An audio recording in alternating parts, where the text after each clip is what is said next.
Welcome to the Church of Obelisk. Lone Druid and Radiance. Name a more iconic duo.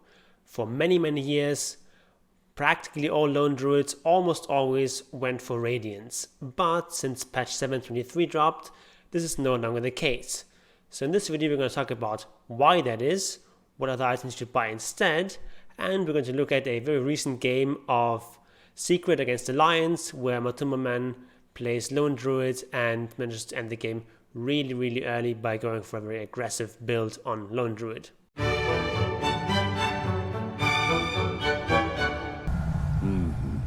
My holiness deepens. So what were the reasons why Radiance was such a core item on Lone Druid?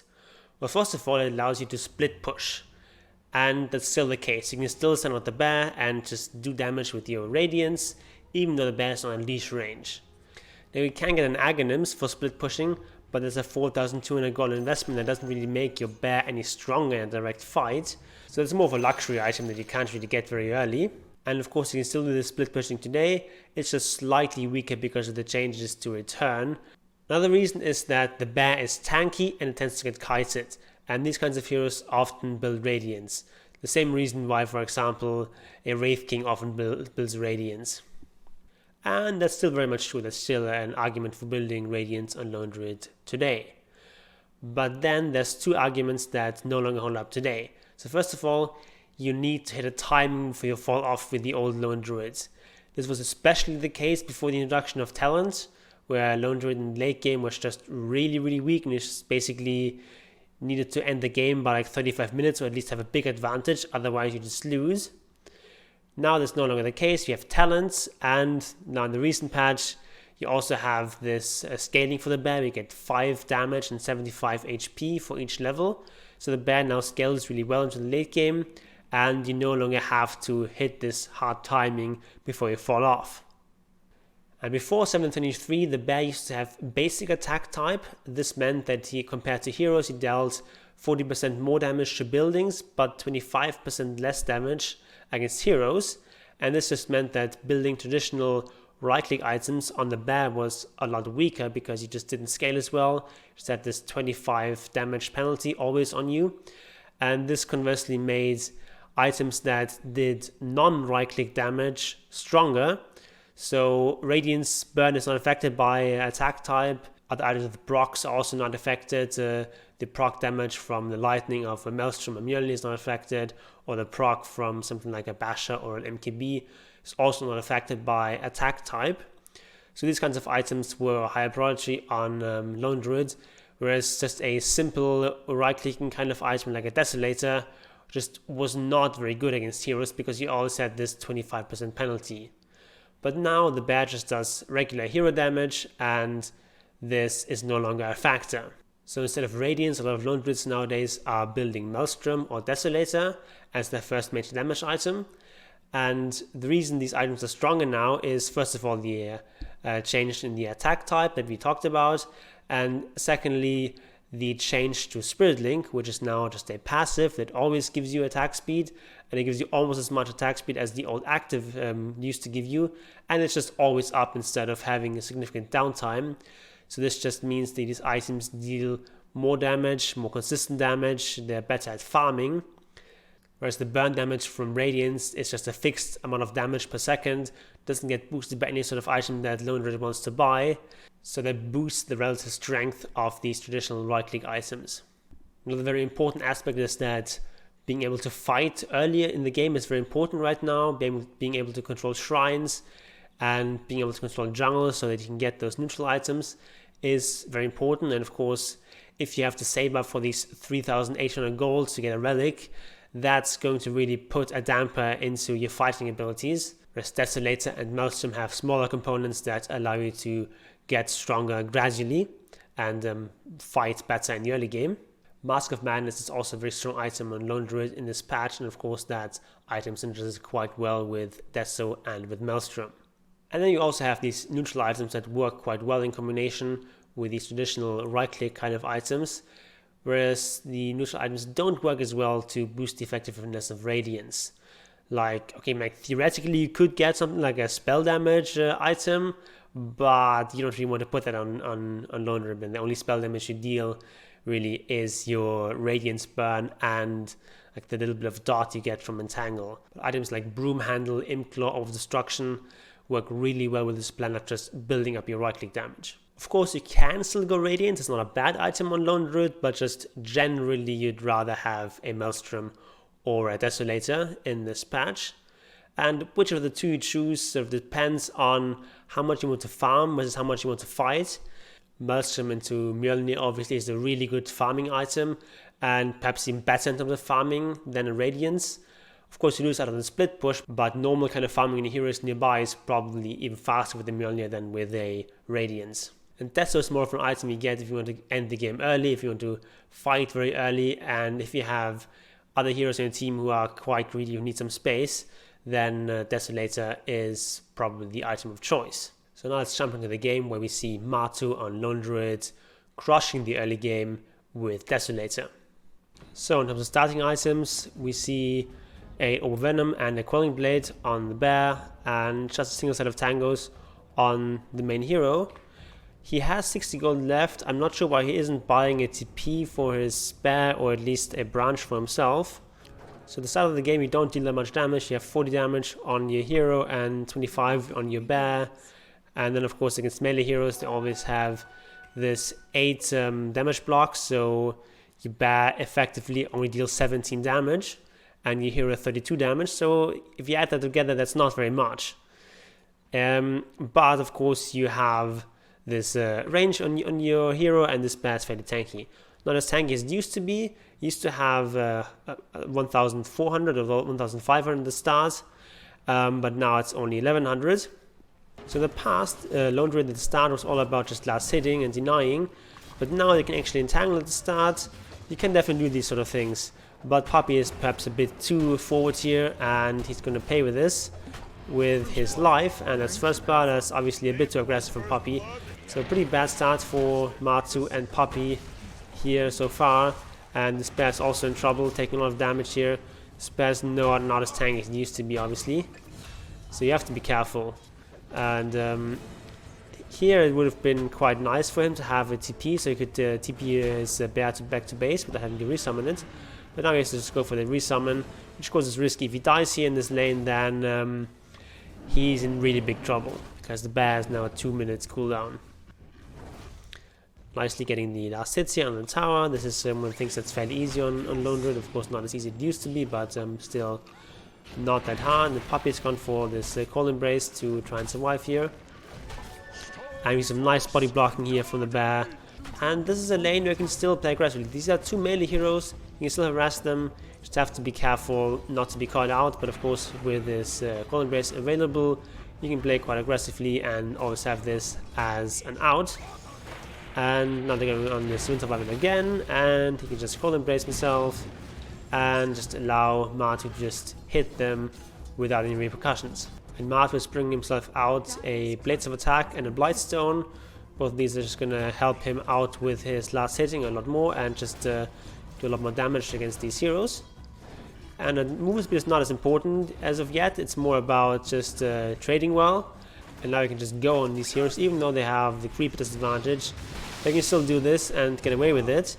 And this Winter Wyvern is just really safe with this Cold Embrace.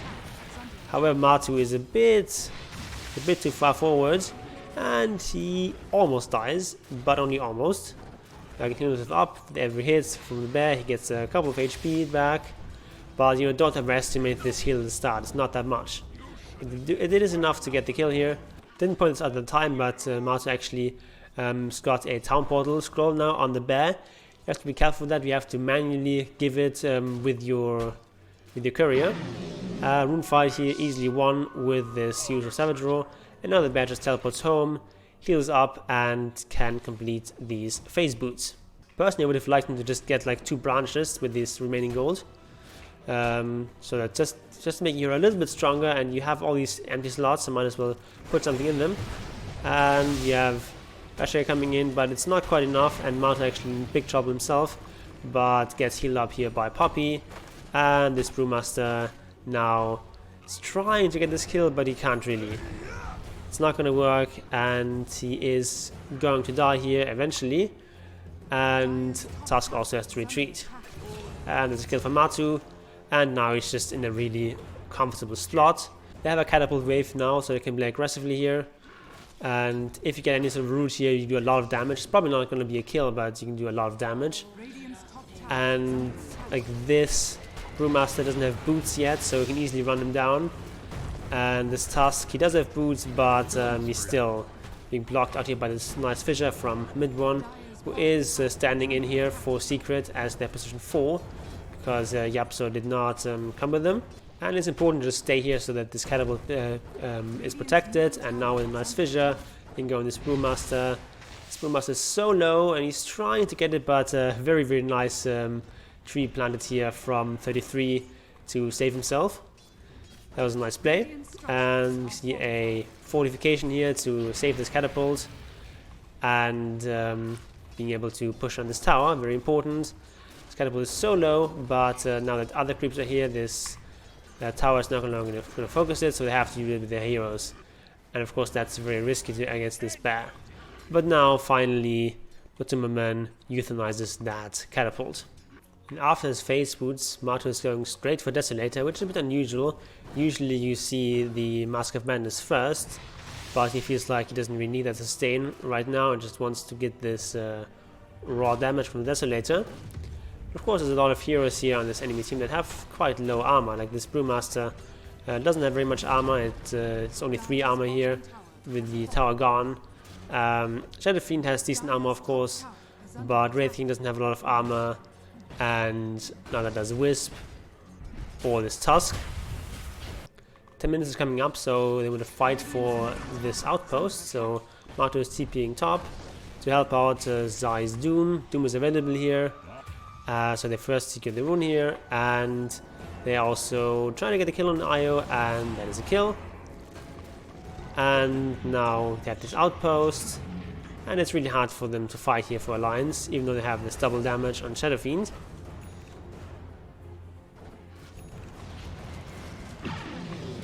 But a lot more heroes get brought here. Nice roll to keep the other heroes away and focus on this Tusk. And with a quick Winter's Curse, this Tusk is history. And the Matu uses ultimate. And this ultimate is quite strong for fighting, obviously. And this Wraith King now, she is getting entangled here from this Lone Druid. Typically, you want to get this ultimate a bit later if you're playing like a bit more of a farming style. But if you want to fight this early, this ultimate is great. This just makes you a lot tankier, gives you a lot of armor, HP, as well as magic resist. And just this early in the game, this just right click from the Lone Druid himself is also very relevant. So this is a overwhelming win here for Secret, and now they can go and push this tower with this catapult wave. And here you can see Matu tanking a little bit of damage with this hero. That's fine, that's what you want to do, because this hero has a lot of sustain. And this bear doesn't necessarily. Like the only sustain this bear has is being able to teleport back to base and refilling himself that way, which is quite good. But of course, because you have this passive, you can often just tank a little bit of damage on your main hero. And that's an easy tower kill. Very nice. And now Desolator is ready. And you also want to get some boots on your main hero so he doesn't fall too far behind. And he's probably just going to wait here to get this 500 gold, so you can also pick up this boots for the main hero. And then you can just teleport back the bear to base and pick up the items and heal up your bear. And that is exactly what he does. He also picks up another town portal, so he can use that the next time he goes low. You can maybe a bit forward here, so they make this nice little play. They go on him, they root him, and then they back off. Why do they do this? Well, because if they get the root right here, they maybe get a kill, or at least force out this ultimate. Actually, ultimate is on cooldown, so they could get a kill.